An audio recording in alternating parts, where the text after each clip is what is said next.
Krishna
সরিয়ে মনে সরে বৃষ সুতে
উপস্থিত সমাবেত শ্রী সাধুগুরু কৃষ্ণ ভক্ত কৃষ্ণ ভক্তা ও কৃষ্ণ কৃপাধন্য মাতৃ মহোদয়, সর্বপ্রথমে জানাই কীর্তন জগতের সর্বকনিষ্ঠ জ্ঞানহীন ভক্তিহীন শ্রদ্ধাহীন কৃষ্ণ প্রেম ও মাধুর্যহীন পরমদিন শিবের কর্মকার ও তার ক্ষুদ্র সম্প্রদায়কে জানাই আপনাদের মতো বৈষ্ণবীর চরণে আমার শত সহস্র কোটি প্রণাম ও দণ্ডবত গ্রহণ করে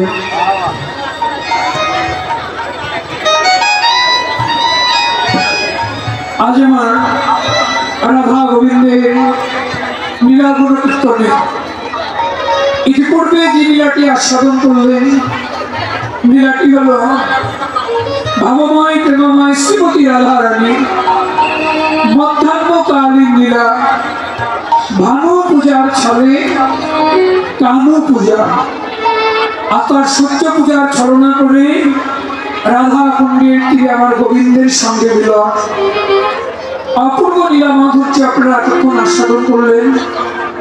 এখন আমার বিতর্ক বিষয়, যে বিষয়টি আস্বাদন করবো বলে আপনাদের মতো বৈষ্ণব চরণের পান্তে দণ্ডায়মান হয়েছি। লীলাটি হল পরমেশ্বর ভগবান শ্রীকৃষ্ণের অপরাহ্নকালীন লীলা। কেউ বলেন উত্তরাগস্ত, কেউ বলেন ফেরতগস্ত, কেউ বলেন ফিরাগস্ত। হ্যাঁ, মহাজন জানালে কীর্তন কি রতন, কীর্তন কি বস্তু, ইহার সম্বন্ধে আমি কোনো জ্ঞান, কোনো বিদ্যা, কোনো বুদ্ধি আমি অর্জন করতে পারি, যা দিয়ে আপনাদের মতো সূক্ষ্ম সাধুগুরু বৈষ্ণব চরণে কিছু কৃষ্ণ কথা আস্বাদন করাতে পারবো। কেন বলেন কীর্তন কি রতন? তাহলে এই রতনের জন্ম কোথায় মা? মহাজন বললেন রতনের জন্ম হয় সমুদ্রের তলদেশে, ঝিনুকের মধ্যে রতনের জন্ম। হ্যাঁ, তাহলে এই যে ঝিনুকের মধ্যে রতনের জন্ম হয়, এই কথাটা অনেকেই জানেন, আবার অনেকেই জানেন না। তাহলে সমুদ্রের তলদেশে ঝিনুকের মধ্যে রত্ন হয়, আস্বাদন করেন কারা, জানেন বা কারা, আর বোঝেনি বা কারা? বললেন জগতে একমাত্র ওই সমুদ্রে ডুবুরু হতে পেরেছেন যারা। সমুদ্রে ডুব না দিলে যেমন সমুদ্রের তলদেশে যে রত্ন থাকে এই কখনো আস্বাদন করা সম্ভব নয়। তাহলে সমুদ্রের তলদেশে ঝিনুকের মধ্যে রত্নকে আস্বাদন করতে গেলে যেমন সমুদ্রে ডুব দিতে হয়, এই রাধা গোবিন্দের অপ্রাকৃত লীলা মাধুর্য রস, এই লীলা মাধুর্য রসে না ডুবলে এই রস আস্বাদন করা সম্ভব নয়। যারা কেবল ব্রজের পরিকর, যারা কেবল ব্রজ রসে রসিক, গুরু কৃপা যাদের প্রতি লাভ হয়েছে, একমাত্র তারাই ভগবানের এই লীলা কথা, ভগবানের এই লীলা মাধুর্য, ভগবানের এই রস মাধুর্য, ভগবানের এই লীলা মাধুর্য একমাত্র তারাই আস্বাদন করতে পারে। তারা যাদের প্রতি সদ্গুরুর কৃপা লাভ হয়েছে। দেখুন মায়েরা, লীলায় প্রতি হব, এই লীলায় আমার অনেক ভুল, অনেক ত্রুটি, অনেক ব্যাখ্যা বিশ্লেষণী ভাষায় পদে অসংখ্য অসংখ্য ভুল ত্রুটি হবে বা আমি করেও ফেলবো। আপনারা নিজ নিজ সন্তান মনে করে আপনাদের জীবন চরণের পাশে রাখবেন, আপনাদের কিঞ্চিত কিঞ্চিত চরণের ধুলি এই অধমের মস্তকে একটু অর্পণ করবেন। চলুন প্রথমে একটু আস্বাদন করে নেব নবদ্বীপ লীলা, পরে বৃন্দাবনে গিয়ে বৃন্দাবন লীলা আস্বাদন করবো। তবে কেউ চুপচাপ বসে থাকবেন না, তার মানে এই নয় মা যে সবাই হইচই করবেন। চলুন সবাই মিলে হৃদয় গৌরীর চরণে আত্মনিবেদন করে আস্বাদন করবো নবদ্বীপ লীলা। জয় জয় জয় জয়।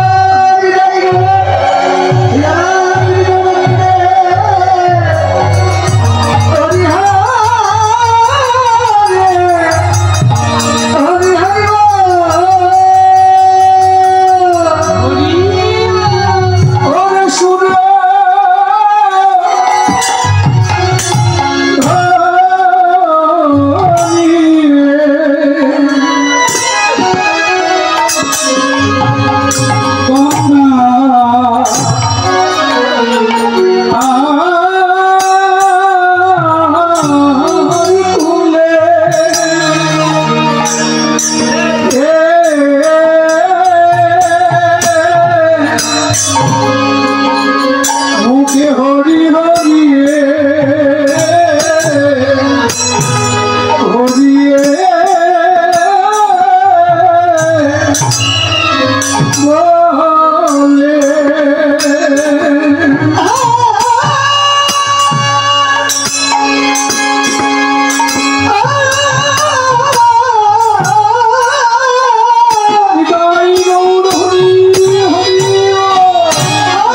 সুত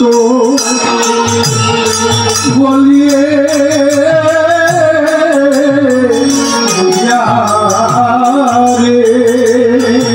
বলি যা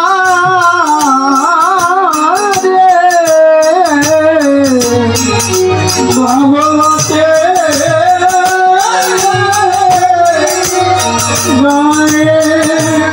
ভাগবতে গা সেই কৃষ্ণ অবতীর্ণ চৈতন্য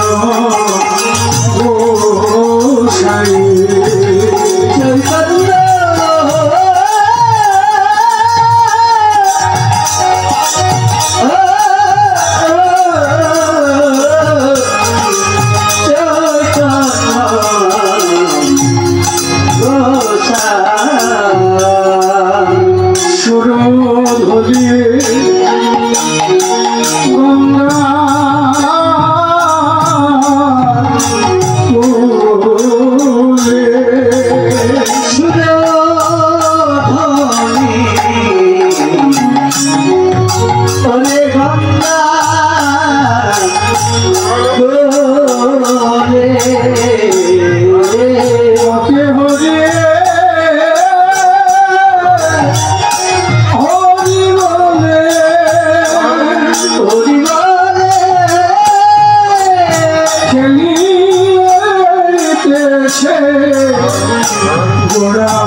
সতী মাতার একমাত্র দুলালিয়া বিষ্ণু প্রিয়ার প্রাণ বল্লভ অনন্ত অনন্ত কোটি জগৎ জীবের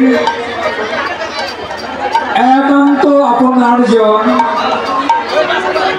অনন্ত অনন্ত কোটি সাধু গুরু বৈষ্ণবের একমাত্র আরাধনার ধন ভজনের মূরতি গদাধরের প্রাণ আমাদের সতী মাতার একমাত্র দুলালিয়া শ্রীমান গৌরাঙ্গ মহাপ্রভু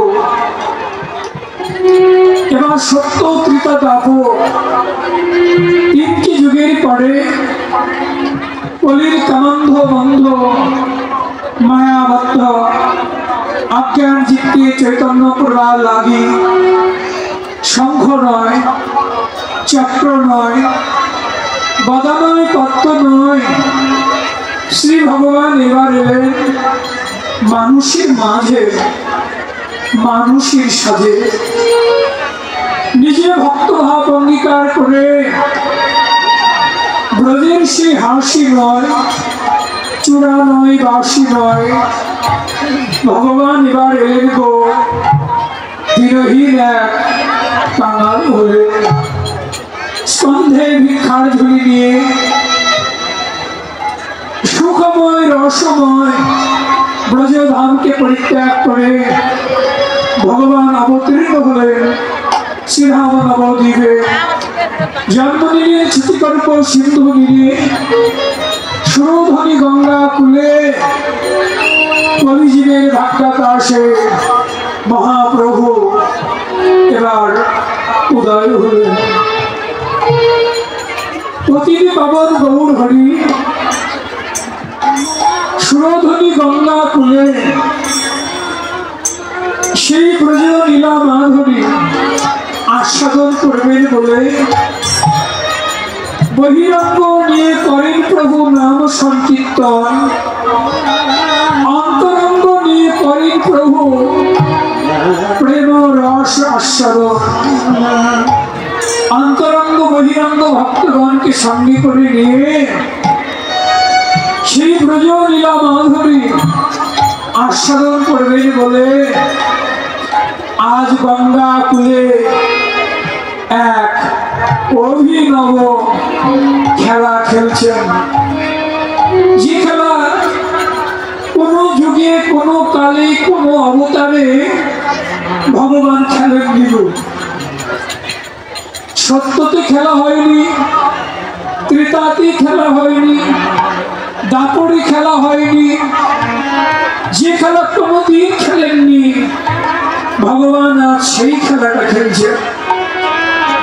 আর সেই অভিনব খেলা কি নয়, যে খেলা ইতিপূর্বে মনুষ্য দেহ ধারণ করে ভগবান কখনো খেলে নাই, সেই অভিনব খেলা আজ ভগবান গঙ্গা কুলে খেলছেন। তার কি খেলা খেলছেন এরা? বলেন জাগতিক জগতে আমরা যে খেলা খেলে থাকি এসব খেলা কিন্তু নয়। জাগতিক জগতে দেখবেন আমরা কত ধরনের খেলা খেলে থাকি, হাডুডু, ক্রিকেট, ফুটবল, পাশা খেলা, জুয়া খেলা, লুডু খেলা, মদ খেলা, সংসারের খেলা, মায়ার খেলা, কামিনী কাঞ্চনের খেলা, কত খেলা কিন্তু আমরা খেলছি। কিন্তু ভগবান কিন্তু গঙ্গা গুলে এইসব খেলা খেলছেন না, খেলছেন কি এক অভিনব খেলা। যে খেলা সত্যত্রিতা দাপরে খেলা হয়নি, ভগবান ভক্তগণকে সঙ্গে নিয়ে আজ সেই খেলাটা খেলছে। তাহলে কি খেলা মায়েরা? যে খেলা কোনোদিন ভগবান খেলেনি আর সেই খেলাটা ভগবান আজ খেলছে। বলেন কি খেলা? আজ খেলে হরি নামে খেলা,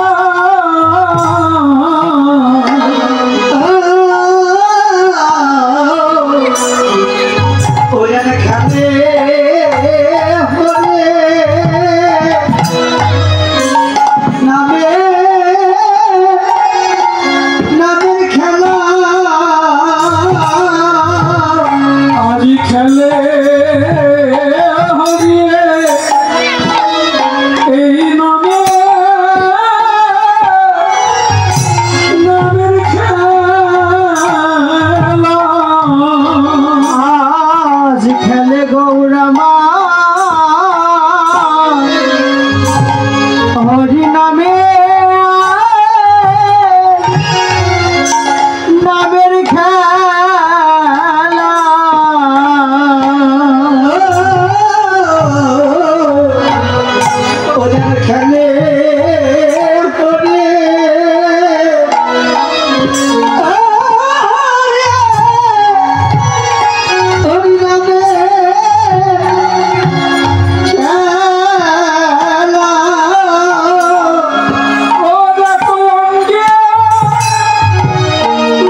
সেই খেলাটাই খেলছেন।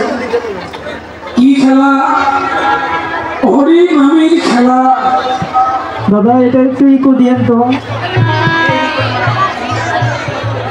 যে খেলা ভগবান কোন যুগে খেলেনি, আজ ভগবান সেই খেলাটা খেলছে। যে খেলা সত্য ত্রেতাতে দাপরি খেলা হয়, ভগবান সেই খেলাটা খেলছে।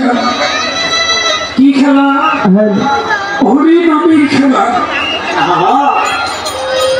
হরি নামের খেলা খেলছেন আর ভক্তগণের চরণ ধরে অঙ্গে নাচছেন। মায়েরা, হরি নাম করবেন ভালো কথা, হরি নাম করা ভালো, কিন্তু অঙ্গে ধুলো মারতে হবে কেন? হরি নাম করবো ভালো কথা, কিন্তু অঙ্গে ধুলো মারতে হবে কেন? ভগবান নিজে অঙ্গে ধুলো মেখে জগৎকে শিক্ষা দিচ্ছেন। জগৎ নিজে না করে ধর্ম শিখানো না যায়, নিজে আচরণ ধর্ম প্রভু জীবনে শিখায়।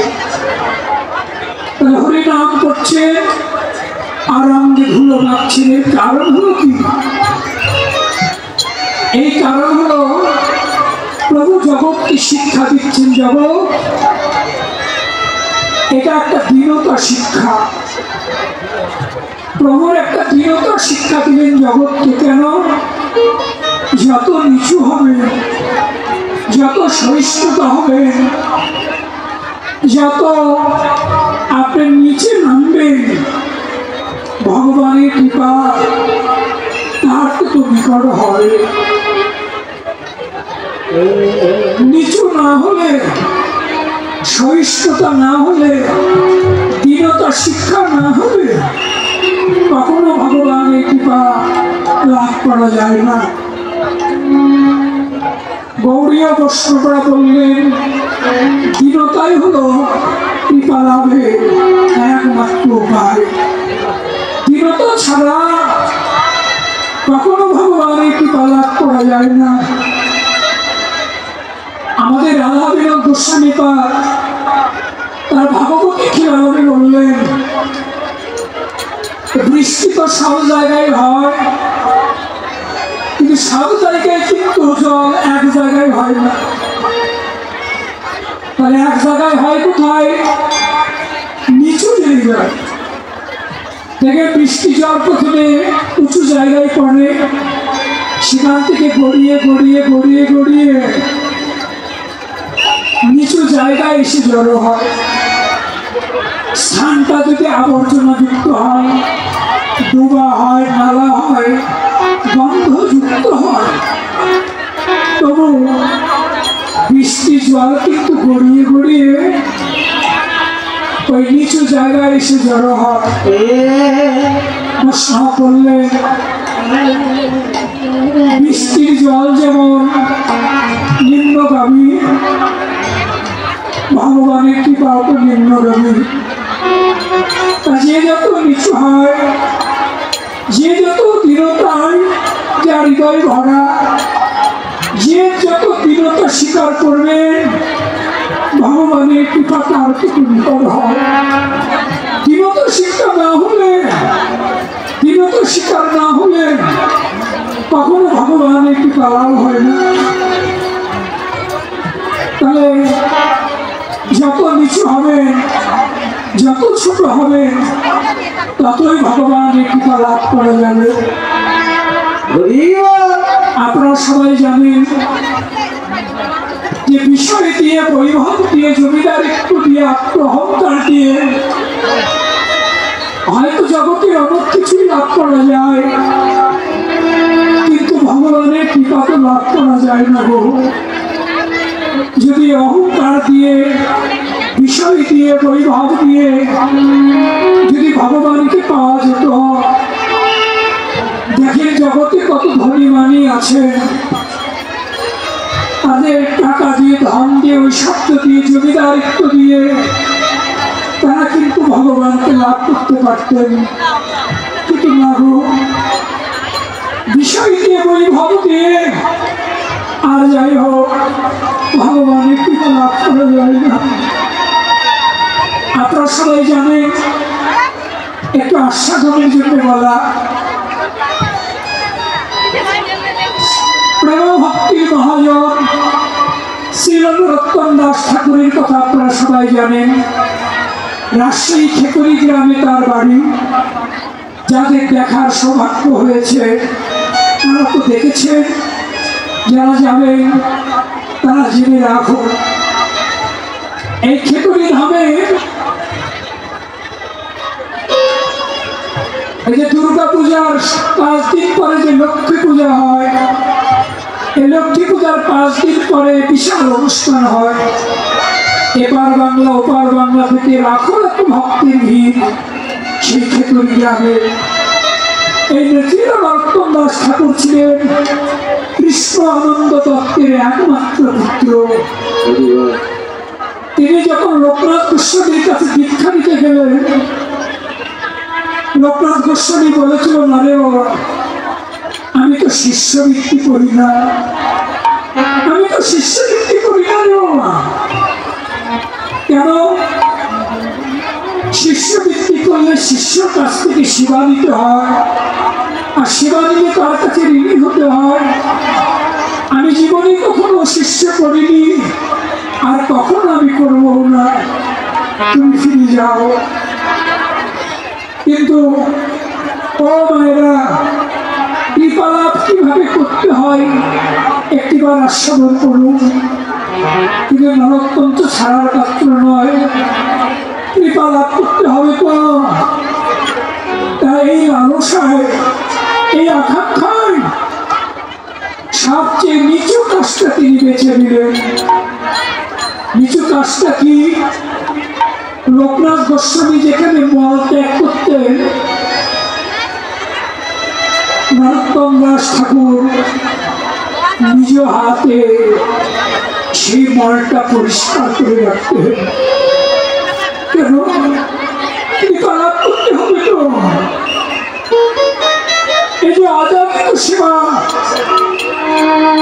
যে একমাত্র জমিদারের পুত্র, যার ঘরে তো সোনা দানা টাকা পয়সার অভাব নাই, যদি বিষয় দিয়ে যদি কৃপালাভ হতো, যার বাবা এত বড় জমিদার, কিছু আত্মসম্পদ টাকা পয়সা লোকনাথ প্রভুর হাতে দিলেই তো তিনি তাকে কৃপা করতে পারতেন না গো। জীবনে আর যাই হোক, বিষয় বৈভব দিয়ে কখনো কৃপা লাভ হয় না। তাই নরোত্তম সবচেয়ে নিচু কাজটা তিনি বেছে নিলেন। কি? যে স্থানে তিনি মল ত্যাগ করতেন, নরোত্তম নিজ হাতে সেই মল পরিষ্কার করে দিতেন। শুধু তাই নয় গো, যে মাজনিটা দিয়ে তিনি পরিষ্কার করতেন, সেই মাজনিটা হৃদয়ে জড়িয়ে ধরে,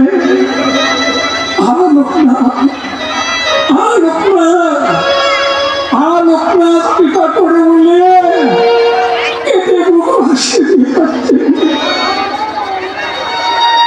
একদিন লোকনাথ প্রভু লক্ষ্য করে দেখে, কিরে এমনি করে আমার এই মাছটাকে স্থানটা এমনি করে পরিষ্কার করে কে রাখে? একদিন আগে থেকে গাছের আড়ালে লুকিয়ে দেখলেন, যাকে দীক্ষা দেবেন না বলে রাজার ছেলে নরোত্তম, যাকে ফিরিয়ে দিয়েছিলেন, সেই নরোত্তম নিজ হাতে তার বিষটা পরিষ্কার করে দিচ্ছে। শুধু তাই নয় গো, যে মাজনিটা দিয়ে তিনি পরিষ্কার করছেন, সেই মাজনিটা হৃদয়ে ধরিয়ে ধরে, লোকনাথ কৃপা করো বলে কেটে নয়ন জলে ভাসিয়ে দিচ্ছে।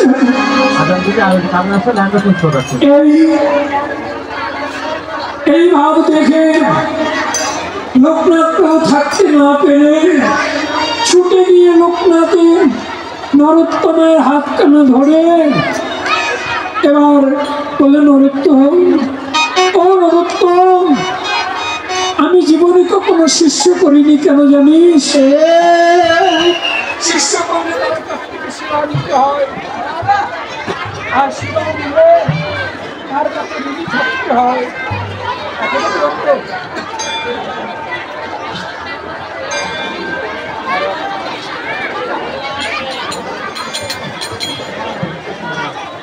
আমি জীবনে তখন শিষ্য করিনি, আর আমি করবো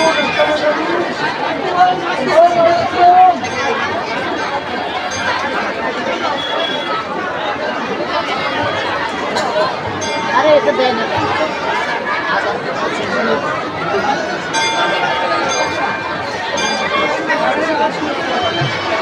সময়